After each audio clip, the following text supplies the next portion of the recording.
왜 11조를 드릴 때 축복이 임한다고 말씀하실까요? 가난은 단순히 사람이 게을러서 또는 환경이나 조건이 안 좋아서 오는 것만은 아닙니다. 영적으로 가난은 바로 죄로 인한 저주에서 비롯되었다는 사실입니다.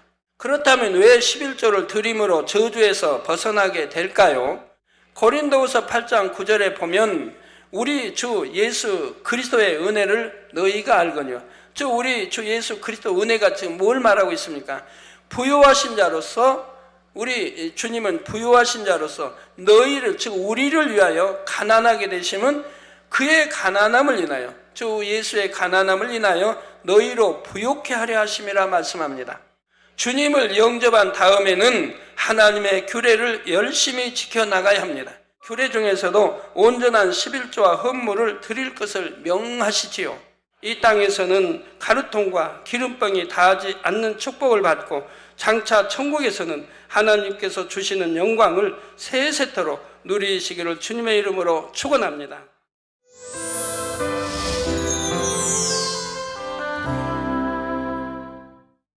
사랑하는 성도 여러분, 시청자 여러분, 온전한 11조와 헌물 두 번째 시간입니다. 지난 시간에는 11조의 개념과 유래, 11조를 하는 이유에 대해 살펴보았습니다. 11조란 소득의 10분의 1을 하나님의 것으로 구별하여 드리는 것입니다. 이는 이스라엘 백성들이 출애굽한 후에 하나님께서 주신 규례이지요. 그런데 어떤 사람들은 11조가 구약시대의 율법일 뿐 신약시대에는 굳이 지킬 필요가 없다고 말하기도 합니다. 과연 그럴까요? 물론 오늘날 구약시대의 모든 율법을 그대로 지키는 것은 아닙니다. 그러나 하나님께서 주신 율법에 담긴 뜻은 사라지는 것이 아니죠. 지키지 않는다고 하는 것은 예를 들어 신약시대에는 성령을 받은, 그래서 마음에 할례할 수 있는 그러한 것이기 때문에 구약에는 눈은 눈으로, 이는 이로, 이런 말씀도 신약에 와서 우리 주님 원수까지도 사랑하라 이렇게 이제 변한 것들이 있죠. 이런 것을 말하는 것입니다. 자, 마태복음 5장 17절에 예수님께서 말씀하십니다. 내가 율법이나 선지자나 폐하러 온 줄로 생각지 말라. 폐하러 온 것이 아니요 완전케 하려 함이로다. 율법은 오히려 신약시대에 더 온전하게 지켜야 하고 또한 온전하게 지킬 수가 있습니다. 바로 율법대로 행하는 형식뿐 아니라 율법에 담긴 의미를 깨달음으로써 더 중요한 마음을 담아 온전하게 지킬 수가 있지요. 11조 또한 마찬가지입니다. 신약시대라 해서 율법을 폐할 것이 아니라 11조에 담긴 하나님의 뜻을 알아 더 온전히 지켜야 하지요. 마태복음 23장 23절에 보면 예수님께서 외식하는 서기관들과 바리새인들을 책망하십니다. 화 있을진저 외식하는 서기관들과 바리새인들이여, 너희가 박하와 회향과 근처 11조를 들이되 율법의 더 중한 바 의와 인과 신은 버렸도다. 그러나 이것도 행하고 저것도 버리지 말아야 할지니라 말씀하셨죠. 신약에서도 우리 예수님, 우리 주님도 분명히 11조를 하라고 말씀을 하고 있습니다. 저도 늘 여러분들이 말씀드리죠. 우리가 행함으로만 충성한다 해서 하나님이 기뻐하지 않습니다. 즉 더 중요한 것은 왜 인간 경작을 하나님이 하시는가를 알아서 마음의 할례를 해야 된다 이 말입니다. 내 마음에 악은 모양이라도 버리고 더 성결되고, 그래서 영으로 온영으로 들어가면서 아버지 앞에 또 온전히 충성하는 이것을 겸해서 해야 된다고 늘 강조를 하고 있지 않습니까? 더 중요한 거 의완과 신, 즉 마음에 할례하지 아니하고 충성만 한다면 아무 의미가 없는 것이라 이 말입니다. 마음의 할례가 더 중요하니 마음의 할례와 함께 또 충성을 해야 한다고 늘 강조해 왔습니다. 자, 우리 주님 분명히 말씀합니다. 이것도 행하고 저것도 버리지 말아야 할지니라. 즉 11조를 들이되 의와 인과 신, 곧 하나님께 대한 사랑과 정성을 더하여 규례를 두신 목적에 맞게 드리라는 말씀입니다. 11조를 드리는 목적이 무엇입니까? 가장 근본적인 이유는 바로 하나님께 대한 믿음과 사랑을 표현하기 위함이지요. 오늘도 이 점을 명심하시고 모든 말씀을 은혜로 들으시기 바랍니다. 이 시간에는 11조를 드릴 때 왜 축복을 받는지 좀 더 구체적으로 말씀드리겠습니다. 말씀이 큰 은혜와 능력이 되어서 축복의 간증이 넘치시기를 주님의 이름으로 축원합니다. 사랑하는 성도 여러분, 11조는 우리의 소득은 물론 모든 물질에 대한 주권이 창조주 하나님께 있음을 인정하고 믿는다는 표현이라 했습니다. 또한 이 땅에 사는 동안 우리의 생명과도 같은 물질을 드림으로써 하나님께 대한 사랑을 표현하는 것이지요. 결국 11조는 주일 성수와 함께 우리가 하나님의 자녀임을 증거하는 행위입니다. 또 내가 믿음이 있다고 하나님 앞에 증거하는 행위인 것입니다. 11조는 이런 의미를 담고 있기 때문에 구원과도 상관이 있다 했지요. 11조를 하지 않는 것은 하나님의 것을 도적질하는 것이라 말씀합니다. 하나님의 것을 도적질할 마음이라면 당연히 구원받기는 어렵지 않겠습니까? 더군다나 만군의와 하나님의 것을 도적질하니 도적 중에도 대도적이 되는데 어떻게 구원을 받겠습니까? 물론 11조를 하지 않는다고 해서 무조건 구원받지 못하는 것은 아닙니다. 사랑과 공의의 하나님께서는 각 사람의 믿음의 분량을 고려해 주십니다. 육으로도 갓난 아이는 너무 어려서 자신이 부모의 것으로 먹고 입는 줄을 알지를 못합니다. 갓 주님을 영접한 믿음의 1단계 성도들도 마찬가지입니다. 아직 이런 것을 분별할 단계가 아니기 때문에 하나님께서도 이를 참작해 주시죠. 이게 이제 갓 주님 영접해서 말씀 진리도 듣지 못하고 알지도 못하는데 또 믿음도 갖지 못했는데 하나님의 영혼을 불러가신다고 하면 그것 까닭에도 11조 하지 않았다고 구원받지 못하게 하는 건 아니라 이 말입니다. 그건 어린아이라 이 말. 같은 어린아이와 같게 인정하시기 때문에 그런 경우는 부끄러운 구원이나 구원받아 낙원에라도 가는 것이라 이 말입니다.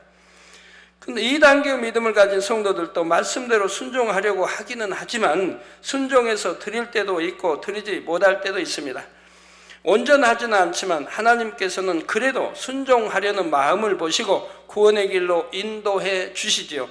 그런데 믿음의 3단계 이상의 성도가 드리지 않는다면 구원받기가 심히 어렵습니다. 지금까지 하나님의 말씀을 들었기에 하나님의 뜻을 밝혀야 합니다. 또 11조를 드릴 때 주시는 축복도 체험해 보았을 것이고요. 또 들어서 압니다.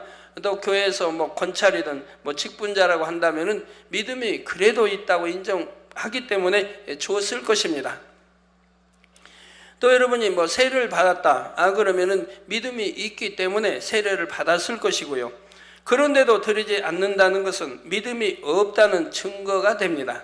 그렇다고 해서 믿음의 3단계 이상의 성도들만 11조를 드려야 한다는 것은 아닙니다. 믿음의 1, 2단계의 성도들도 당연히 11조를 드려야 하지요. 본 재단의 경우 11조에 대한 진리를 밝히 말씀드렸습니다. 또 하나님의 말씀을 믿을 수 있는 충분한 증거들을 보아 오셨고요. 그러니 믿음이 어린 성도들이라도 마음만 있다면 얼마든지 드릴 수가 있습니다. 아직 어린아이 수준의 믿음이라 해도 말씀을 믿고 순종하면 하나님께서는 반드시 귀한 열매를 맺게 하시지요. 그 약속이 얼마나 참되면 시험해 보라고까지 말씀하셨겠습니까? 성도님들 중에는 학창시절에 부모님 또는 선생님의 강요를 못 이겨 열심히 공부하신 분들이 있을 것입니다. 그 당시는 잘 몰랐지만 이제 성장해서 열심히 공부한 것의 열매로 좋은 길이 열렸다면 참 잘했다 생각하게 되지요. 여러분 중에도 지금은 믿음이 어려서 온전한 11조를 드리는 것이 얼마나 중요한지 마음에 와 닿지 않는 분들이 있을 수 있습니다. 그럴지라도 순종하시면 축복입니다. 이후에는 참 잘했다고 느끼게 되지요. 그러므로 초신자나 새신자 분들이라도 말씀에 순종하고자 노력해 보시기를 바랍니다. 성도 여러분, 하나님께서는 사실 단지 구원의 차원에서 11조를 하라고 하시는 것이 아닙니다. 바로 사랑하는 자녀들에게 축복을 주시기 위해 11조를 드리라 명하신 것이지요. 그렇다면 왜 11조를 드릴 때 축복이 임한다고 말씀하실까요? 그 원리에 대해 구체적으로 말씀드리도록 하겠습니다. 어떤 분들은 소득이 적어서 또는 가난해서 11조를 할 수가 없다고 말합니다. 그러나 11조는 경제적으로 여유 있는 사람만 드리는 것이 아닙니다. 가난할수록 오히려 더 잘 드려야 합니다. 그래야 축복을 받지요. 우리 믿는 성도들은 진리를 바로 알아야 합니다. 11조를 드림으로써 더 어려워지고 가난해지는 것이 아닙니다. 반대로 11조를 드리지 않기 때문에 가난하다는 사실입니다. 성도님들 가끔 보면은 이제 그런 게 있어요. 내가 11조를 못 드렸습니다. 근데 너무 가난해서 못 드렸고 드릴 것이 없어서 못 드렸대요. 드릴 것이 없다면 수입이 없었는데 수입이 없으면 안 드려도 되죠. 수입의 10의 1조를 드리는 것이니까요. 그런데 수입이 없는 게 아니지 않습니까? 수입이 있어서 먹고 살았고 교통비도 했고 뭐 전기세도 냈는데 그런 거 저런 거 부채 먼저 갚다 보니까 10의 1조를 못 한다는 겁니다. 원래는 10이 하나님 건데 금도 내 것이요 은도 내 것이요 천하 만물이 다 하나님 창조하시고 우리에게 주신 것입니다. 또 햇빛도 주시고 물도 주시고 모든 걸 주신 것이라 이 말입니다. 거기에서 얻은 수입의 1만 드리라고 하는데도 그것도 내 것이라고 말한다 이 말이에요. 하나님 것이라는데. 그래서 먼저 수입에서 먼저 일을 떼서 하나님께 드리는 거예요. 그래서 항상 새 돈으로 좋은 새 돈으로 해서 하나님께 먼저 드리는 거예요. 그런데 뭐 가난해서 못 드립니다. 뭐 없어서 못 드립니다는 다 거짓말이 되는 것이지요. 가난할수록 더 열심히 심으면 부의 축복을 받을 것인데 본문 말씀 말라기 3장 9절에 하나님께서는 이스라엘 백성들에게 분명히 말씀하십니다. 너희 곧 온 나라가 나의 것을 도적질하였으므로 너희가 저주를 받았느니라. 즉 온전한 11조 하지 않는 것, 헌물하지 않는 것이 하나님의 것을 도적질했다고 말씀하고 있고 그러므로 인해 저주가 임했다고 말씀하죠. 제가 여러분들이 늘 말씀하지 않습니까? 여러분들이 온전한 주일 지키고 온전한 11조 한 사람들은 교통사고를 당해도 차가 폐차를 돼도 지킴을 받는다고 늘 말씀했고 여러분들이 분명히 그렇게 체험하고 있다 이 말입니다. 즉 저주도 막아주시고 하나님이 나의 실수로 저주 임할 수 있는 것도 하나님 막아주시더라 이 말입니다. 저주가 임하지 않게 한다 이 말입니다. 그런데 이러한 것을 지키지 않음으로 하나님이 외면하시니 사단이 역사에서 저주가 임하더라 이 말입니다. 이 말씀이 기록될 당시 이스라엘은 이방인의 침략으로 나라가 멸망했습니다. 성전은 회파되고 백성들은 포로로 잡혀갔지요. 나중에 일부의 백성들이 그 땅으로 돌아와 성전과 예루살렘 성벽을 재건합니다. 하지만 그들의 삶은 여전히 고달프고 불안했지요. 농사를 지어 풍작을 거둔다거나 상업이 융성한다거나 하는 것은 기대하기 어려운 상황이었고요. 그러니 육적으로는 침략을 당해서 형편이 좋아질 만한 환경과 조건이 아니어서 등등 얼마든지 이유를 댈 수가 있습니다. 그러나 하나님께서는 이 모든 고난은 바로 이스라엘 온 나라가 하나님을 바르게 섬기지 않아서 임했다고 말씀합니다. 하나님의 것을 도적질함으로 저주를 받은 결과라고 하셨지요. 이처럼 가난은 단순히 사람이 게을러서 또는 환경이나 조건이 안 좋아서 오는 것만은 아닙니다. 영적으로 가난은 바로 죄로 인한 저주에서 비롯되었다는 사실입니다. 저주에는 크게 영적인 저주와 육적인 저주가 있습니다. 영적인 저주란 범죄함으로 인해 영혼이 영원한 사망, 곧 지옥에 이르게 된 것을 의미하지요. 육적인 저주란 육의 삶을 영위하는 데 있어 임한 모든 저주를 말합니다.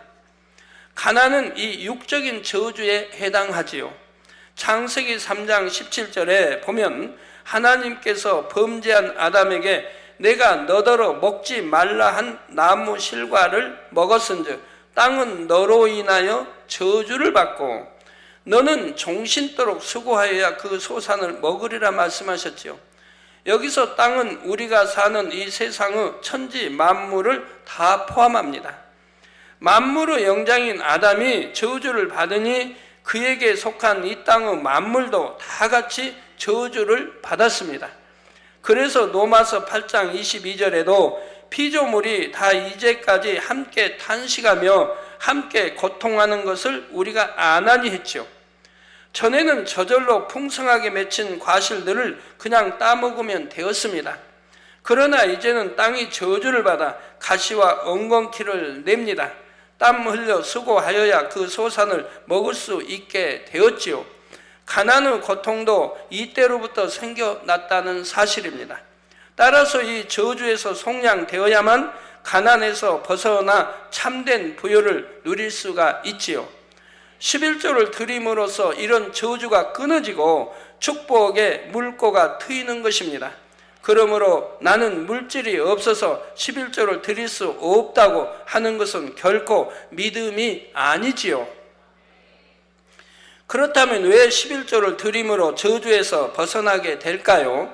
저주에서 속량 받으려면 우선 예수 그리스도를 구세주로 영접해야 합니다. 주님은 십자가를 지심으로 죄로 인한 저주를 속량해 주셨습니다. 즉 영혼의 영원한 사망을 면하게 하셨지요.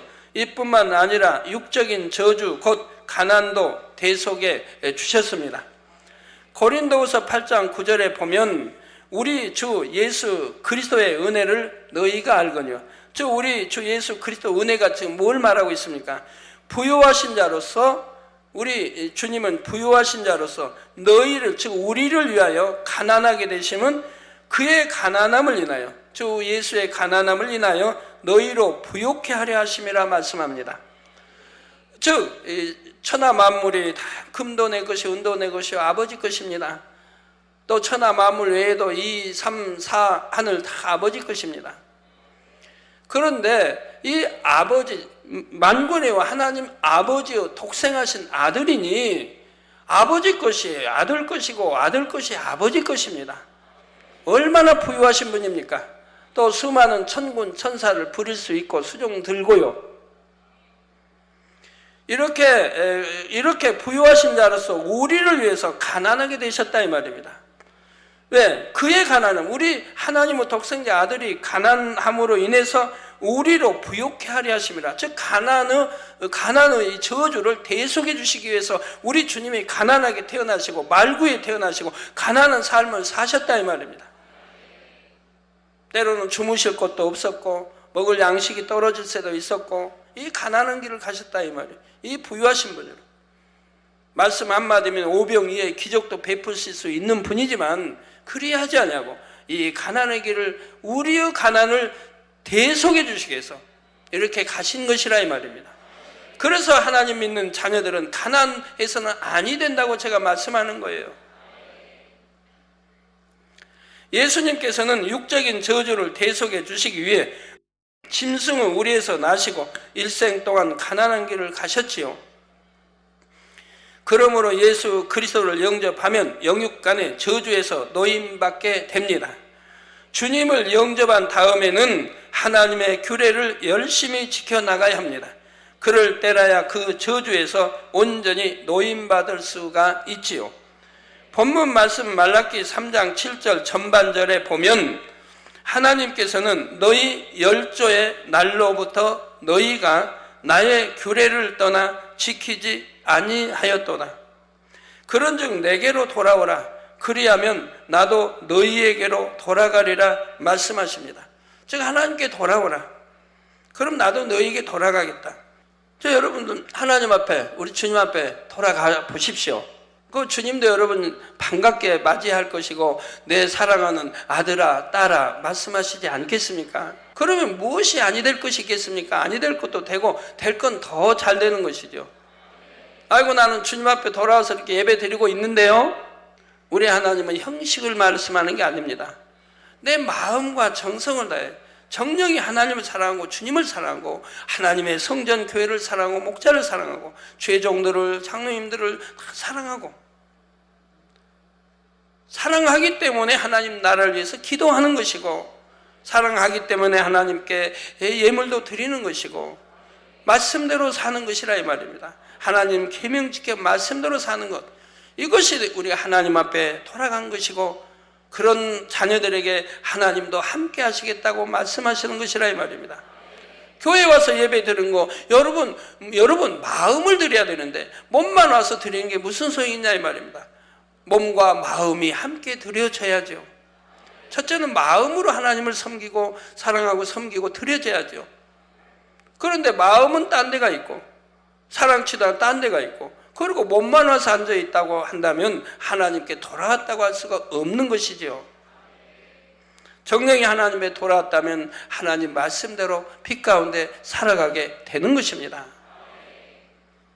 그리고 그 규례 중에서도 온전한 11조와 헌물을 드릴 것을 명하시지요.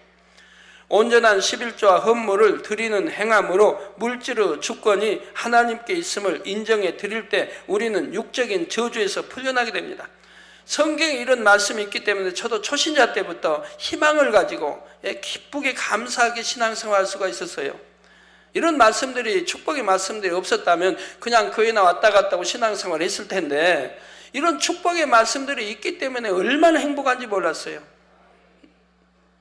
온전한 11조를 드리면 하늘 문을 열어 하늘의 창고 열어 너희 창고가 차고 넘치게 주시겠다. 얼마나 축복입니까? 그러니 어떻게 하나님 앞에 11조 안 드리겠습니까?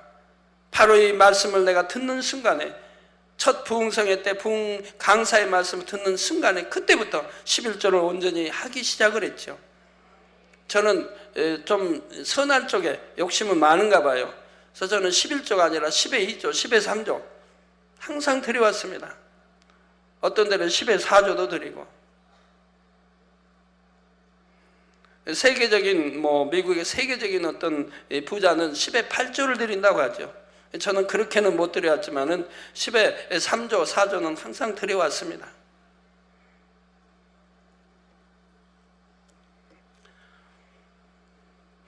그리고 성경에 보니까 구약이고 신약이고 축복의 말씀이 많이 있더라 이 말이에요. 심은 대로 거두고 많이 심으면 많이 거두고 적게 심으면 소입이 있게. 그러니까 어떻게 해요? 야, 내가 축복받으려면 열심히 심어야겠다. 이런 말씀들이 있기 때문에 희망이 생기더라 이 말입니다. 아니 그랬다면은 그냥 교회 다니고 구원받아 천국 가 아버지 일은 하지만 내가 축복을 받는다, 부유해진다 이런 건 생각을 못했을 것이라 이 말이에요. 아버지 말씀에 있기 때문에 희망이 생기더라 이 말입니다.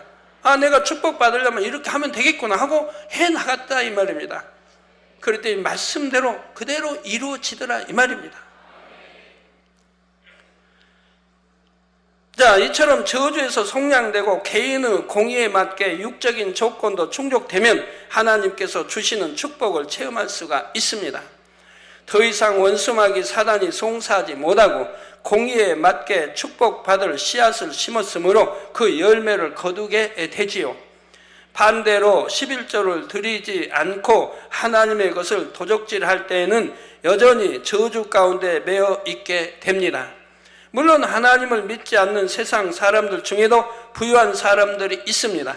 성실해서 능력이 있어서 조건이 맞아서 큰 부를 축적한 사람들이 있지요. 그러나 이것은 진정한 축복이라 말할 수가 없습니다. 이 부유함은 언제 사라질지 알 수 없는 불완전한 것입니다. 또 어떤 이들은 경제적으로 여유는 있지만, 여유는 있는데 질병, 사고, 가정 불화, 자살, 자녀들 여러 문제들로 불행하지 않습니까? 이것을 어찌 진정한 축복이라 할 수 있겠습니까? 무엇보다도 그 영혼이 장차 지옥에 가게 되니 얼마나 안타까운 일인지요. 이 땅에서는 아무리 부여를 쌓았다 해도, 아무리 땅에 금은 보화를 쌓았다 해도 그 영혼이 사는 천국에 가지 못하니 무슨 소용이 있는 것이냐 이 말입니다. 차라리 가난하게 살고 거지로 살지라도 하나님 믿고 그리고 천국 가는 것이, 그것이 축복이라 성경은 말씀하고 있지 않습니까? 구원받지 못하고 죽은 사람들은 아래 등부에서 각자의 죄에 따라 형벌을 받습니다. 그 중에서 11조를 하지 않은 사람들은 가슴에 도적이라 표기된 명찰을 답니다. 의자에 양손과 발이 다 묶인 채 자신과 같이 11조를 도적질한 죄를 범한 사람들에 의해 돌로 맞고 축창 같은 것에 찔리는 형벌을 받습니다. 돌아가면서 서로 고문하고 고문당하지요. 묶인 영혼이 피투성이가 되어 비명을 지르지만 아무도 자비를 베풀어 주지 않습니다. 이 묶인 영혼을 고문하지 않으면 자신들이 지옥사자의 채찍에 맞기 때문입니다. 그러다가 대심판 후에는 훨씬 더 두려운 불과 유황못으로 들어가 세세토록 고통받아야 하고요. 11조 설교를 하면 마음에 부담을 갖는 분도 있고 간혹 물질을 강요한다고 오해하는 분들도 있습니다. 그러나 이런 참상을 알기에 저는 여러분의 목자로서 진리를 가르쳐 드릴 수밖에 없죠. 저는 여러분이 축복받기를 원합니다. 저도 축복받을 아무 가능성이 저에게는 보이지 않았어요. 7년 아프고 나서 무슨 희망이 있겠습니까? 그때는 이제 몸도 약했죠. 7년 아프고 났으니까 이제 회복 기간이라는 게 있는 것이고, 그 부채는 많아서 기도 원장 내가 벌어도 이자밖에 못 주는데 무슨 희망이 있어요? 무슨 그냥 지식이 많은 것도 아니고 가진 것도 없는데 희망이 전혀 보이지 않아요. 그러지만 하나님을 대하고 나니까, 하나님을 알고 성경 읽기 보니까 희망이 생기더라 이 말입니다. 모든 것이 절망에서 희망으로 바뀌더라 이 말입니다. 아, 나도 축복받을 수 있고 나도 이렇게 될 수가 있구나 하는 것이 믿음이 오기 때문에 이제 그렇게 행해 나가게 되는 것이지요. 그리고 저도 그렇게 해서 그렇게 축복받아온 사람이고, 우리 성도님도 순종해서 가는 사람들은 그렇게 축복받아가기 때문에, 또 이것은 하나님 말씀이고 참이기 때문에 여러분들에게 가르쳐 드리는 것이지 무슨 돈을 강조하고 하는 것 절대 아니라 이 말입니다. 자, 없는 중에도 모으고 모아서 많은 가정을 구제하는 이유가 무엇이겠습니까? 이런 참상을 알게 저는 여러분의 목자로서 진리를 가르쳐 드릴 수밖에 없고요. 여러분이 축복받기를 원하고요. 그래서 저도 모으고 모아서 많은 가정을 구제하는 이유가 무엇입니까? 어려운 성도님들을 보면 마음이 심히 안타깝기 때문입니다. 속히 믿음이 성장하여 축복을 받아 나가기를 소망하며 심는 것입니다. 저는 그 누구보다도 가난을 잘 압니다. 7년 동안 병상에 누워있는 동안 눈덩이처럼 불어나는 부채를 볼 때 어떤 희망도 보이지 않았습니다. 사랑하는 아내를 시장통에 보내고 딸들에게 좋은 것을 먹이지도 입히지도 못하는 가장의 심정을 어찌다 말로 할 수 있겠습니까? 주변에 손가락질만 받으며 못난 자식이라고 손가락질 받는데, 기도원장은 새벽같이 일어나, 바로 금호동에 새벽같이 일어나 중앙시장을 돌아 이제 물건 팔 거를 뛰어옵니다. 새벽장을 보니까요. 4시경에 나가서 중앙시장 가서 물건들을 사와요. 하루 팔 거를. 그래가지고 하루 종일 또 다지고 음식 만들고 다 해서 하고 밤 12시가 돼야 들어와요. 하루 일과가 그거예요. 새벽 4시면 일어나 중앙시장 가고 시장 볼 거 가게 열 거 하고 그리고 또 밤 12시가 되면 들어오고 무슨 희망이 보이겠어요. 집에 들어오면은 남편은 누워있고 전에 여러분 뭐 사진에 한번 뭐 나오는 것 같더라고요. 애들 그 피난민 전 애들이 입는 것처럼 아주 안 좋은 말로 하면 뭐 꼭 거지옷처럼 입고 사진 찍은 거 한번 있더라고요. 옷 한 벌 제대로 사줘본 일 없고 여름에 더워도 아이스크림 한번 제대로 사줘본 일 없고 그래도 아이들이 한 번도 불만하지 않았습니다. 이웃집에 누구는 뭘 입는데 뭘 먹는데 해본 일이 없어요. 기쁘고 감사하게 다 잘 자라 주었습니다. 그러나 주님을 만난 후로는 거짓말 같은 기적이 이어졌습니다. 모든 병이 깨끗이 치료됐습니다. 하나님 만난 첫날 치료받았고 또 그 몸이 회복되기 위해서 하나님이 노동일을 시키시며 좋은 사람 만나서 쉬엄쉬엄 힘들지 않게 하게 하시며 내 몸의 건강 회복될 때까지 또 연단해 가시는 걸 볼 수가 있었고요. 또한 오늘날 많은 물질의 축복도 받았지요. 물론 주님을 영접한 후에도 축복을 받기까지는 산동네 단칸방도 전전했고 노동벌이도 했습니다. 그럼에도 하나님을 만난 후에는 원금은 고사하고 이자를 갚기도 벅찬 부채가 조금도 힘겹게 느껴지지를 않았습니다. 없는 중에도 하나님께 드릴 수 있는 그 자체가 너무나 즐겁고 행복했지요. 기도 논장과 함께 있는 대로 드리고 또 드렸습니다. 왜? 이제 축복의 비결을 알았기 때문에 있는 대로 있으면 드리고 먼저 하나님께 다 드리고 그리고 또 이자 갚아 나가고 저는 주님 영접하는 한 번도 누가 아이고 원금 좀 깎아줬으면 이자라도 안 받고 원금만 달라고 했으면 이런 생각도 해보지 않았습니다. 왜? 분명히 벌어서 갚으려고 생각했기 때문에요. 크리스찬 신문에 우리 노경태 집사님 간증이 나왔더라고요.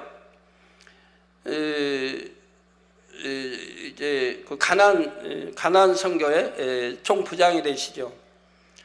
거기 간증 보니까 하나님 말씀대로 살지 않을 때, 정도로 살지 않을 때는 뭐 한 20억 뭐야 또 했다가 부도나고 다 망해가지고 다 철저히 망해서 부채만 잔뜩 지게 되고 그래서 아기 우유값도 없어서 우유도 제대로 먹이지 못하고 또 아내는 또 잉태된 아이가 있고 먹이지 못하고 본인도 살아가야 되기 때문에 그래서 하수구 맨홀 또 열어서 청소하고 또 정화조 청소하고 그렇게 살아갔다 이 말이에요. 그러면서 철저히 회개하기를 시작했다 이 말입니다. 내가 교만했던 거, 말씀대로 살지 못했던 거, 철저히 회개하기, 정도를 걷지 안 했던 거, 또 욕심 가졌던 거, 이런 것들을 철저히 그런 일을 하며 회개해 갑니다. 그리고 아무리 어려워도 11조 꼭 하고 하면서 이렇게 해 나갈 때 마음에 믿음이 오더라 이 말입니다.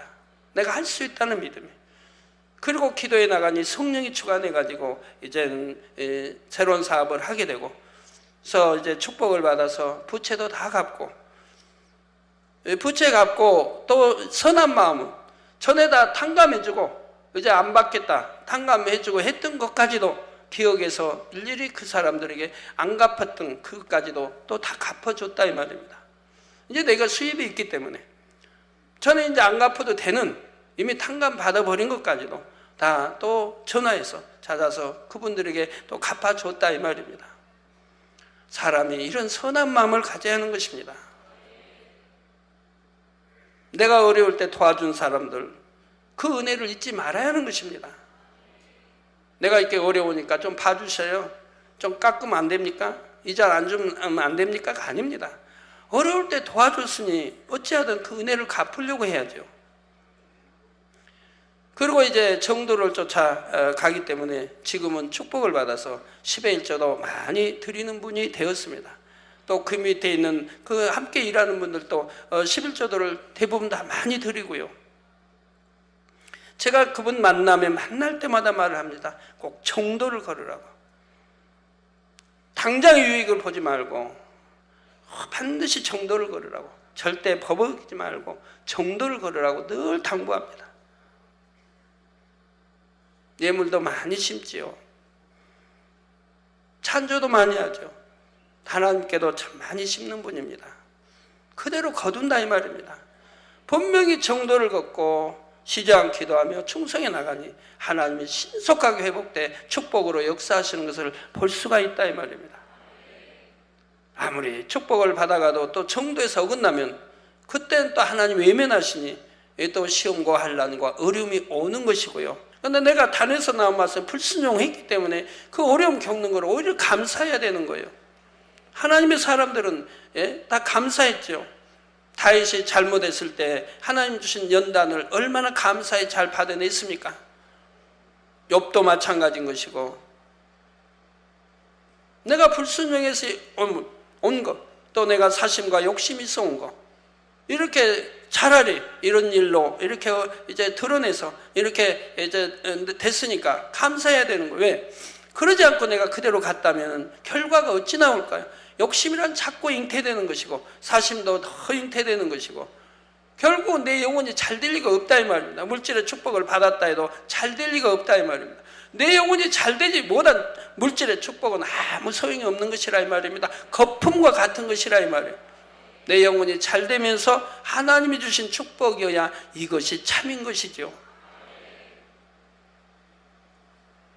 그리고 내가 잘못해서 받는 연단을 값지게 받아야 되는 거예요. 피하려고 하지 말고요.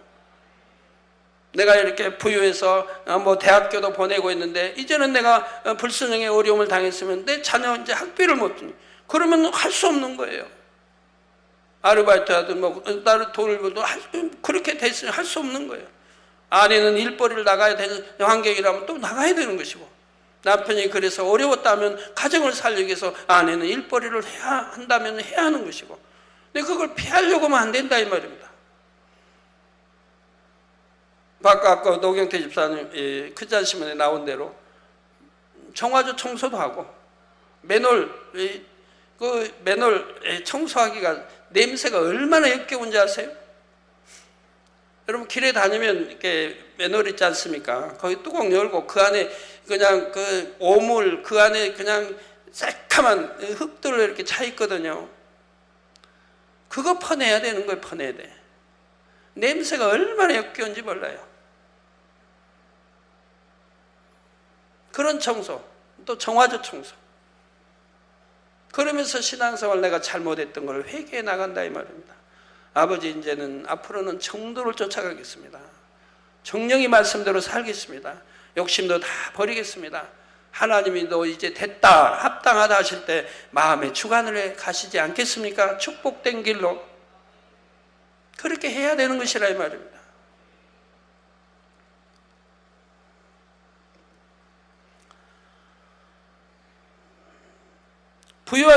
저도 부유한 장로가 되어 하나님의 나라를 이루고 구제하는 것이 저의 꿈이었습니다. 그러나 하나님께서는 그 이상으로 이루어주셨습니다. 차고도 넘치는 축복을 주셔서 하나님의 뜻과 섭리를 이루어가게 하셨지요. 어찌하든 더 많이 드리려는 저와 드린 것에 더하여 30배, 60배, 100배 이상 넘치도록 주시는 하나님과의 사랑의 경주는 끝이 없습니다. 재미가 있어요. 하나님 말씀은. 말씀대로 지켜 행할 때 아버지 그 역사해 주시는 거 보면 참 재미가 있어요. 자, 이제는 여러분이 이런 축복의 주인공으로 나오셔야 하지 않겠는지요? 저만 받아도 되겠습니까? 우리 성도님들 정도를 쫓아 사는 분들 있습니다. 그분들 축복 받아갑니다. 그분들만 받아도 되겠습니까? 여러분 전체가 다 받고 만민의 약도로는 가난한 성도 없어야 되죠. 다음 시간에는 온전한 11조를 드리는 방법에 대해 구체적인 사례를 들어 설명드리겠습니다. 결론을 말씀드립니다. 사랑하는 성도 여러분, 날이 갈수록 사람들은 어렵다, 힘들다 말들 합니다. 주님 오시는 날이 가까울수록 세계 경제 상황은 이런 흐름 속에 간다 했지요. 그러나 하나님의 자녀들은 오히려 이러한 때 하나님께 더 큰 영광을 돌리고 하나님의 나라를 이룰 수가 있습니다. 현실적으로 불가능한 것, 이것을 능히 이루어내는 것이 바로 믿음의 힘입니다. 하나님께서는 성경 속의 역사 속에 허다한 믿음의 증인들을 보여주십니다. 성경의 사르밧 과부는 대표적인 증인입니다. 아합 왕 당시 이스라엘이 우상을 섬기고 하나님을 멀리함으로 인해 3년 반의 가뭄이 왔습니다. 엘리야는 당시 자신을 죽이려고 하는 아합과 이세벨을 피해 숨어 다니는 상황이었지요. 하나님께서는 이런 엘리야를 이스라엘의 어떤 부유한 사람에게 보내신 것이 아닙니다. 누가복음 4장 26절에 엘리야가 그중 한 사람에게도 보내심을 받지 않고 오직 시돈 땅에 있는 사렙다의 한 과부에게 뿐이었으며 말씀한 대로 이방 땅 사르밧의 가나안 과부에게 보내셨죠. 왜입니까? 바로 이 과부는 순종할 수 있는 그런 중심을 가졌기 때문에 보내신 것이라 이 말입니다. 그런 선한 마음을 가졌기 때문에. 엘리야가 사르밧에 이르렀을 때 과부는 남은 가루와 기름으로 마지막 식사를 한 후 아들과 죽음을 준비하려 하고 있었지요. 이런 현실 속에서도 이 여인은 믿음으로 생명과도 같은 양식으로 하나님의 사람 엘리야를 공개했습니다. 그럴 때 하나님께서는 가뭄이 끝날 때까지 가루통과 기름병이 다하지 않는 놀라운 축복을 베풀어 주셨습니다. 바로 행한 대로 심은 대로. 그 마지막 먹고 죽을 양식을 심었다고 하는 것은 얼마나 크게 심었다는 걸 알 수 있지 않겠습니까? 이렇게 하나님의 사람에게 심으니 축복을 받는 것이에요. 그런데 여러분이 혹여 하나님의 사람에게 오히려 도와달라고 하는 건 아닌 것이라 이 말입니다. 축복기도 해달라고는 하는 것이지. 축복받을 그릇을 준비해서 축복기도 해달라고 하는 거예요. 여러분 축복기도 받아도 그래요. 내가 정도를 걸어야 돼요. 그래야 하나님 축복을 주시는 거예요. 법을 어길 때 정도에서 어긋날 때는 공의에 의해서 하나님이 축복해 주시고 싶어도 주실 수가 없는 겁니다. 우리 성도님들 또한 이 여인과 같이 믿음으로 순종하여 하나님의 기쁨이 되시기를 바랍니다. 이 땅에서는 가루통과 기름병이 닿지 않는 축복을 받고 장차 천국에서는 하나님께서 주시는 영광을 세세토록 누리시기를 주님의 이름으로 축원합니다.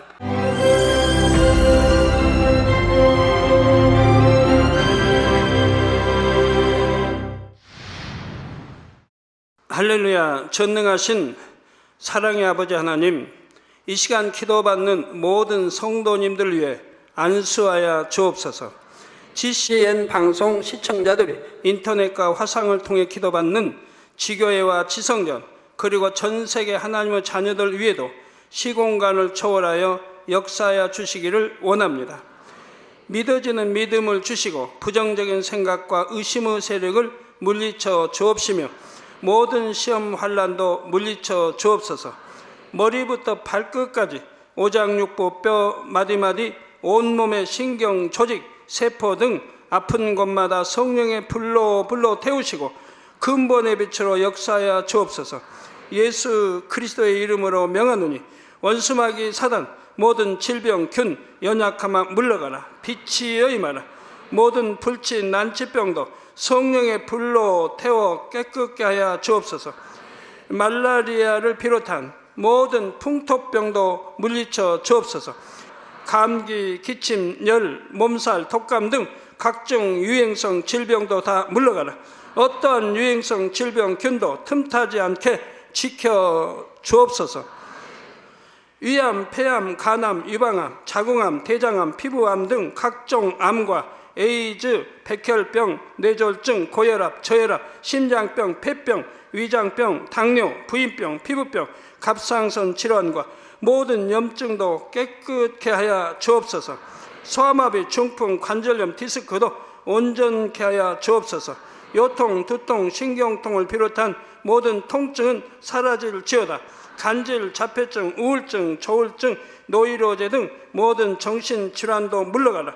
모든 마비된 것도 풀어지고 일어나 걷고 뛸지어다. 눈도 잘 보이게 하옵시고 귀도 잘 들리게 하여 주옵소서.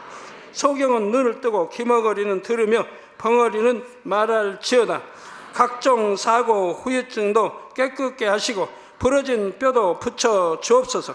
화상 입은 것도 온전케 하옵시고 화기암 물러가라, 열도 물러가라. 아버지 흉터 나지 않게 역사해 주시기 원합니다. 마약을 비롯하여 각종 약물과 독극물, 중독도 깨끗함을 입을지어다. 죽은 신경과 세포가 살아나며 죽은 자도 살아나게 하여 주옵소서. 잉태의 축복도 주시기를 원합니다. 잉태의 축복을 받으라. 예수 그리스도의 이름으로 명하노니 원수마귀 사단아, 하늘 공중 곳에 잡은 악의 영들아 물러가라. 그의 사자들도 물러갈지니라. 이 땅의 악한 영, 더러운 영, 거짓되고 간사한 영, 의간질하고 미혹하는 모든 어둠들은 물러가라. 모든 흉악의 결박을 풀고 어둠아 물러가라. 빛이여 임하라.